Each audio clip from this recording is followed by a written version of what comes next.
Çdo ditë, qindra pushues nga Lushnja, Berati, Kuçova, Elbasani dhe qytete të tjera, si edhe turistë të huaj, zgjedhin vijën anore të parkut kombëtar Divia Karavastan, një nga destinacionet më të frekuentuara të Bregdetit shqiptar. Megjithatë, një nga problemet që përsëritet çdo verë mbetet mungesa e vrojtuesve të plazhit. Në rreth 5 kilometrave bregdetare janë ngritur 14 pulla vrojtimi, por shumica e tyre janë bosh, pa vrojtues dhe pa mjetet e nevojshme të shpëtimit në rast emergjence. Në disa raste kullat nuk plotësojnë as standardet minimale të sigurisë. Pamjet e siguruara nga televizioni Apollon tregojnë se vetëm 2 pulla ishin në funksion, ku vrojtuesit Franco dhe Miri kryenin detyrën e tyre duke monitoruar pushuesit në det. Pjesa tjetër e Bregdetit mbetet pa mbikëqyrje, duke rritur rrezikun për incidente. Pjesë e masave të sigurisë në këtë fundjavë ishin edhe efektivët e policisë së komisariatit të Divjakës, të cilët patrullonin përgjatë vijës bregdetare dhe në zonat me përqendrim të lartë pushuesish për ruajtjen e rendit dhe parandalimin e incidenteve.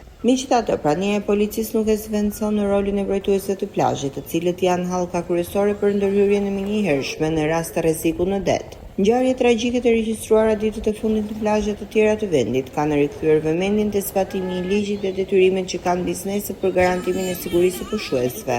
Pushuesit kërkojnë ndërhyrje të menjëhershme nga institucionet përgjegjëse, ndërsa sezoni turistik vazhdon. Siguria në plazh nuk duhet të jetë një formalitet, por një detyrim për të mbrojtur jetën e çdo qytetari.